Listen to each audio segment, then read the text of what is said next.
Hello students, welcome to Love for Reasoning. Let us observe. First question is based on the syllogism. So what is the statement is saying over here? Some cans are quacks, some quacks are sinks, all sinks are books.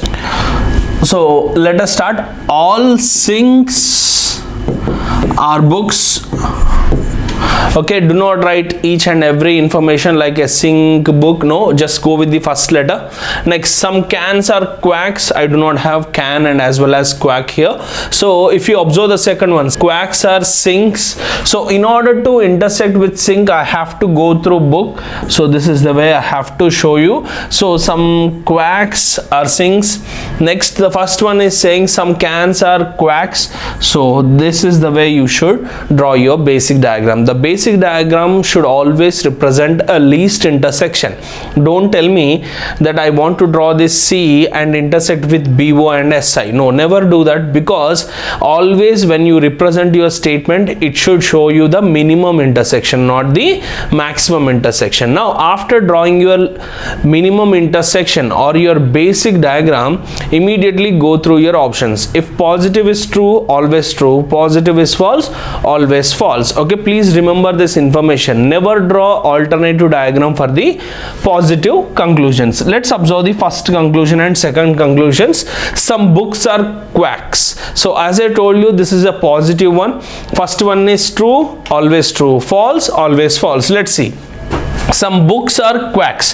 That relation, some relation in between book and quack is clearly visible over here. So the first one is definitely going to be the correct one. Positive is true, always true. Second one, some books are cans. Now tell me, book and can, do they have any intersection? When you do not have any intersection, if a positive conclusion is false, always false. So our answer always becomes what?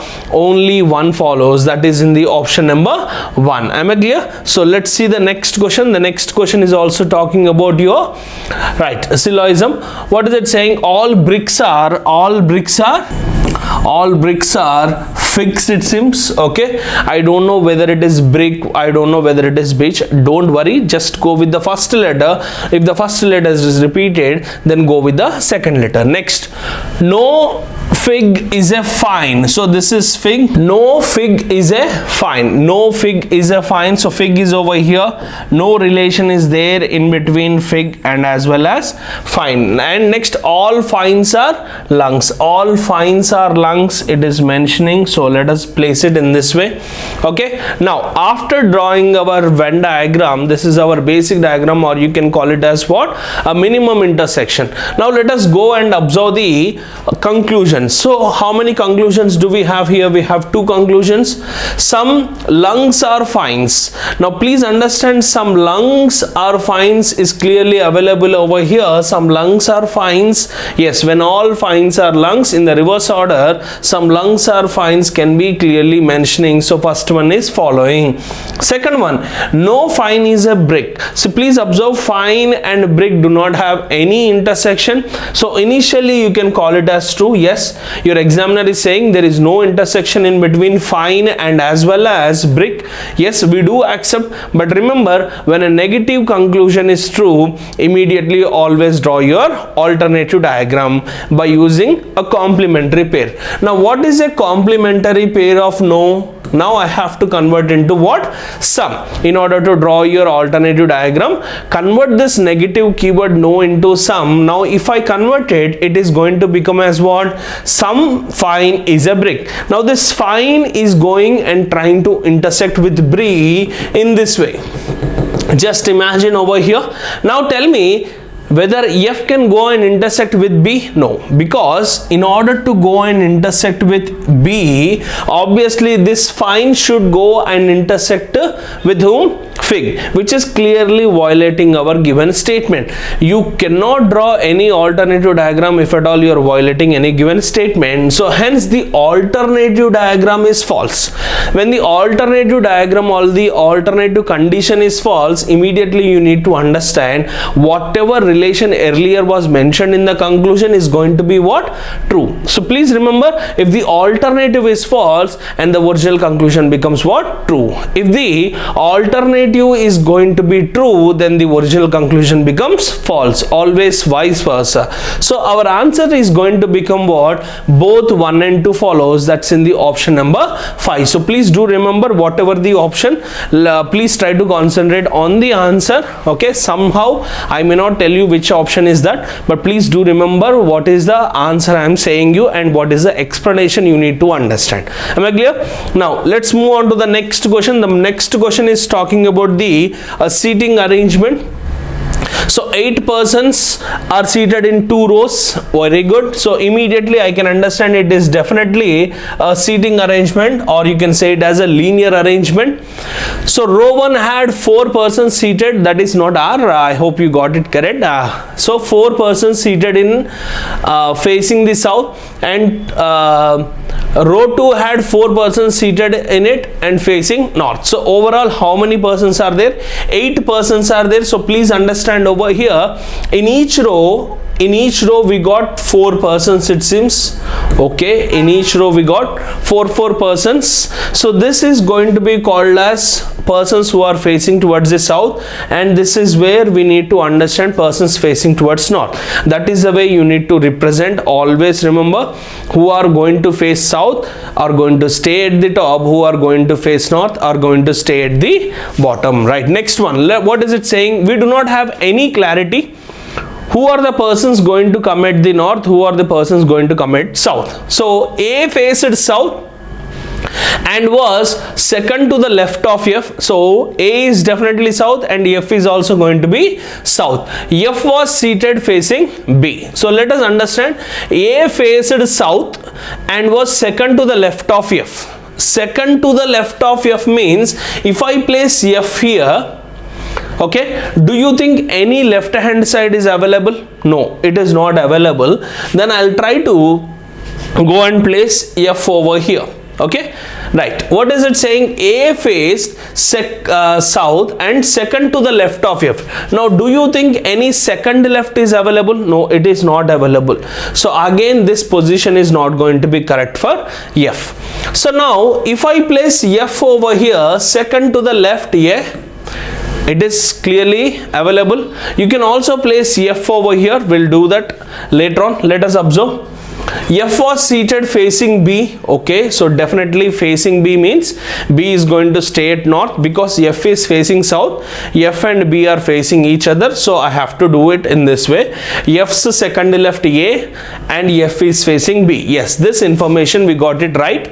Now let's move on. Only one person was seated in between E and D. Now please remember, in between E and D, one person is going to stay. I cannot use this information, so I am just writing it down for my future clarity, or future, just I'll consider it as a hint.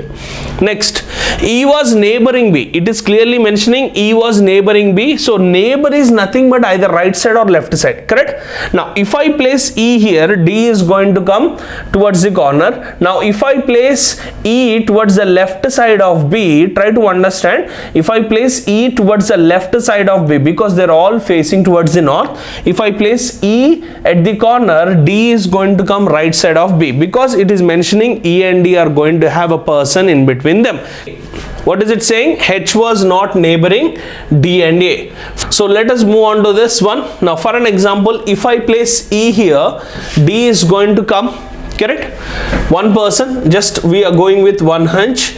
E was neighboring me. H was immediate left of the one who is facing G. Please understand, H is going to sit immediate left of, H was immediate right. Immediate is mentioned in the row arrangement, then you do not have any other option. You have to place it in that proper order only. Now what is it mentioning? H was immediate right of the one who is facing G. So H is going to stay immediate right of the one who is facing G.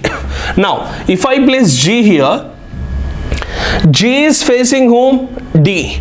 D's right hand side is the only vacant position that I can allow H. I do not have any other option. Please understand, H is not facing G. H is actually sitting towards the right of the person who is facing G. This is what it is mentioning. H was immediate right of those who facing G. Right? Clearly saying H was not neighboring D or A. Now H is neighboring D over here. So I need to go and interchange the persons in between E and as well as D. If I write D here, E is going to stay here. It is never mentioned H is actually sitting towards the right of E or right of D. It is never mentioned. So E is facing G. The person who is facing G, who is it here? E. Now this person is going to have H towards his right side, yes, and the leftover person is C. H was not neighboring D or A. Now H is not neighboring D, H is not neighboring A. So this is the way you are supposed to solve. So let's do the second possibility as well. If I place F here, because F is facing south, F's second right, A is there, and F is seated, facing opposite to B. Immediate neighbor of B, E should be seated, so there is no other option. I have to bring E here. One person was sitting in between E and D, yes, right. Next one, it is clearly mentioning H is going to seated to the immediate right of a person who is facing G. Now if I place G here, okay, now please understand, for an example, if I place G here, G is opposite person's immediate right, I have to bring H. I do not have any option left over here, so I cannot bring G here.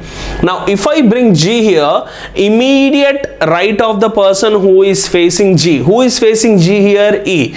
Now I have to bring H over here, but remember it is clearly mentioning that H was not neighboring D or A. That is why this possibility is ruled out. This is the correct one. Let's observe the questions. 4 out of the following, immediately you need to understand this is definitely odd man out. So do not read the entire question. C, G, A, H, D. Let's observe. C is facing south, or you can say that C is staying at corner. G, where is G? G is at the center. A, H, D. So my answer is definitely G, because rest of the 4 are actually staying at the corner, but whereas G is staying at the middle of the row. So that's why my answer is G is my answer. Everybody, I hope you got this. Right, let's move on to the next question. What is the next question? It is saying, who among the following was seated immediate right of F? Please do remember, F is facing towards the south direction. Immediate right of F, who is that person sitting over here? C. That's in the option number 1. Right, next, who among the following was not in row 2? Please understand, row 1 and row 2. This was the row 1. And this was the row 2, correct? It is clearly mentioning row 2 had 4 persons facing towards the north. So this is row 2 and this is row 1. Who among the following was not in row 2? E, B, G. Now tell me, G was not in the row 2. So only 3. Where do you have that option? That option is in the 3. Right, next, let us observe the next question. What is it saying? What was the position of E with respect to G? See, after the keyword with respect to 2, that particular keyword you need to understand. So with respect to G, what is the position of E? Exactly opposite. So E faced G, that is your option in the 5th. Now let's move on to the next one. What is it saying? Who among the following was seated facing H? Who is actually facing H? It's actually A. Let's observe the question here. In a family of 7 members, so we got 7 members in this family, okay. Next, there is only one unmarried person, okay, very good. H is the sister-in-law of A, L is the mother of H, M is the son of Z, R is the husband of Z, A is the daughter of R, L has 2 children. Now let us observe here how to solve this question. Now I got very good clues over here. If you leave this H is the sister-in-law of A aside and observe very clearly that L is the mother of H. Let's observe this one. L became the mother, so L is the mother, so definitely a female. L is the mother for whom? H. Next, let us see here. the last information, L has 2 children. So when L has got 2 children, definitely H is going to have a sibling, because L has got 2 children. I do not know who is the next person, but I say H is definitely going to have a sibling. And if you observe the first information, H is the sister-in-law of A. Now I want to use this information, because please do remember this information very carefully. All the information you see in the blood relations are based on the assumptions. Maximum you need to understand. Let us go and apply our theory, and what if we are going to get the answers or not. So now if you understand this, H is the sister-in-law of A. In order to become that H is the sister-in-law, so I can recognize the gender of H as a female. Now H became the sister-in-law for whom? A. So it means definitely H got a sibling and that person got married to A, so that only the sister-in-law relation can be applied. You may have the another theory also, sir, how come you are saying in that way? Why are you not saying that H got married and that spouse sister may be having a sister? Yes, I can also go in that way as well. Let us observe here. But L has got 2 children, so there must be one other person coming over here. Next one, what is the next information? M is the son of Z. Okay, next R is the husband of J. A is the daughter of R. Now if I place A here, A became the daughter, right? And A became the daughter of whom? R. I don't know the gender of R very clearly, but if you go back with the previous information, R is the husband of J. When R is the husband, I can confirm the gender of R as what? A male, and R got married with whom?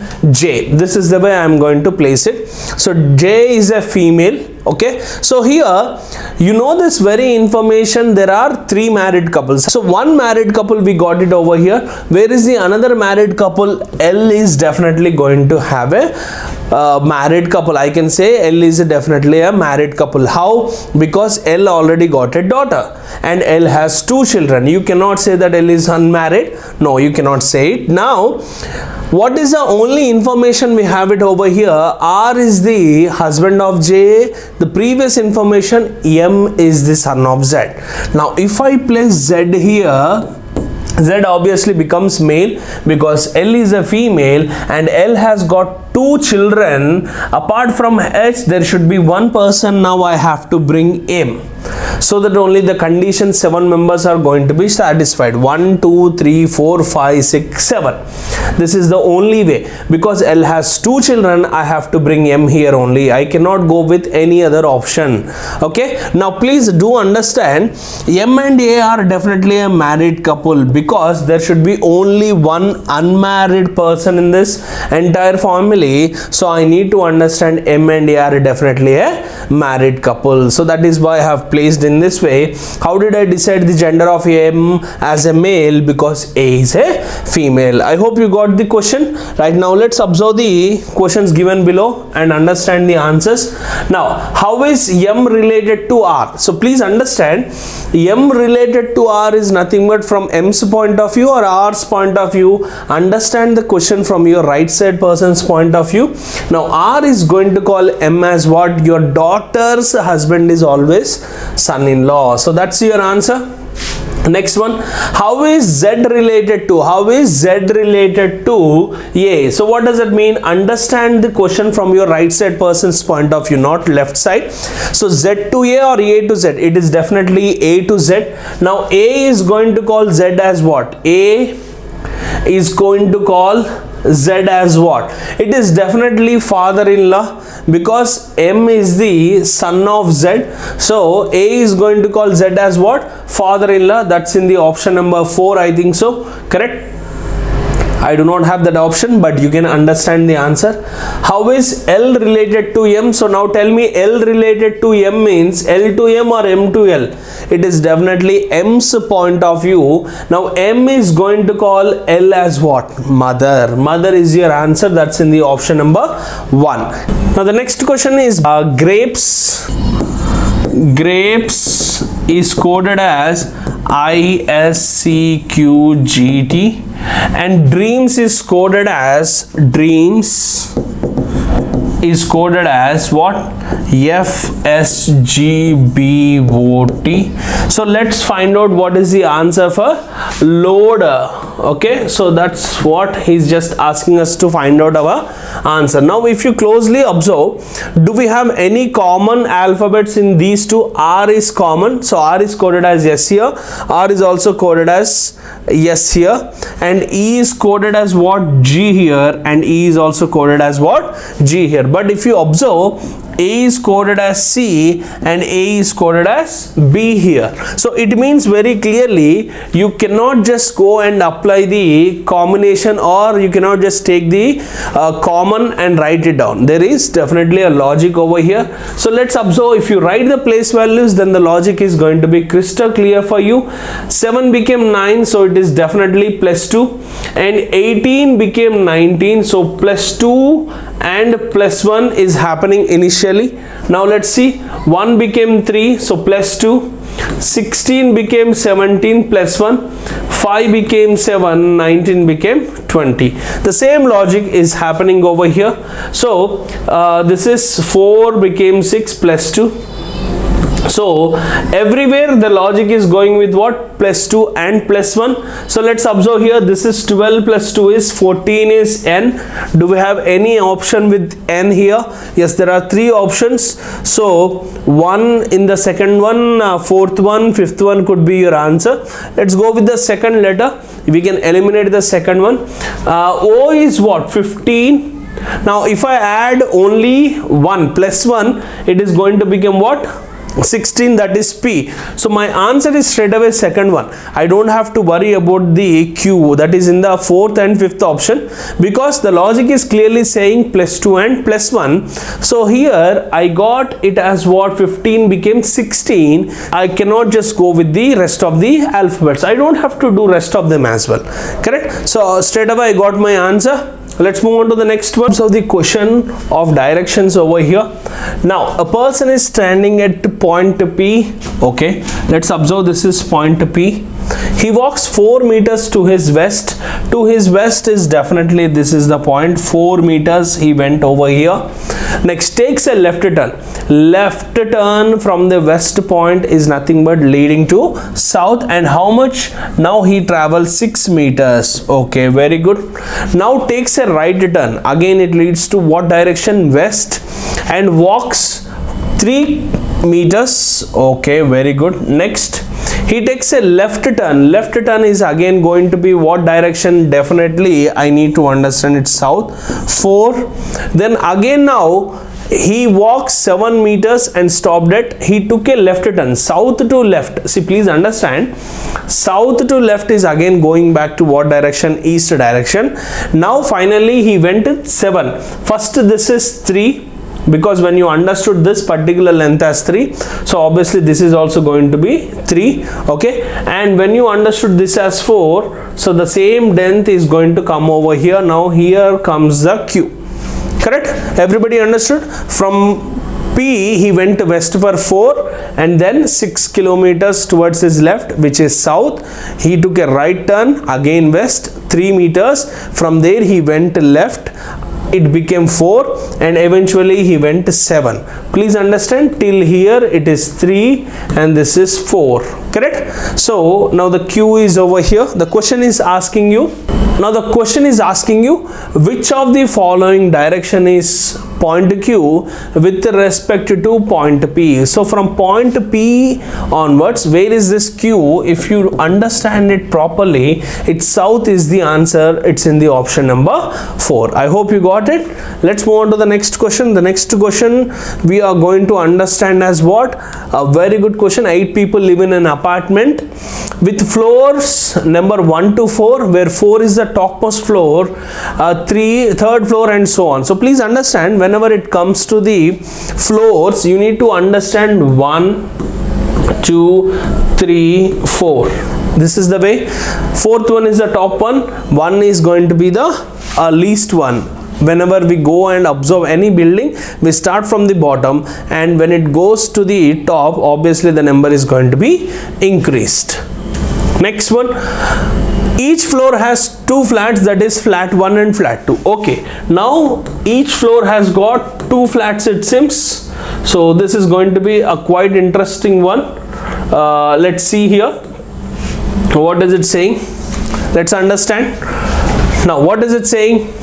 Flat 1 is west of flat 2, correct? Flat 1 is west of flat 2. P lives on even number floor. Okay, P lives on even number floor, so P should be living on either 2 or 4, but you do not know where exactly, which flat P is going to come, whether it is in the first flat or second flat, you don't have any idea. You lived above R. Okay, you lived above R. Above R you lived, and let me write down that information so that it's going to be very easy for us to remember. P is going to live in the even. You lived above R. S lives in the flat 1 third floor. This is a direct information. So flat 1 third floor, who is going to there? S is going to be there. V lives in a flat immediately west of T's flat, who lives just below P's flat. Please understand, this information is very vital for us. Okay, V lives in a flat to the immediate west of T's flat, whose always refers to the adjacent person. So I recommend leave those particular keywords, just remove those keywords and read it. T lives just below P. Just below P, T is going to be staying over here. So now this information is going to be very clear. Let me tell you one more time. V lives in a flat to the immediate west of T, and T lives just below P. This is what it is mentioning, right? Q lives in a flat immediately above W. Immediately above W, Q should be living, that is immediately. Now let us start this information. Let's go with this P. P is going to stay in even. So even I can place him at either 1 or 2. So what is it saying? This one is a perfect one.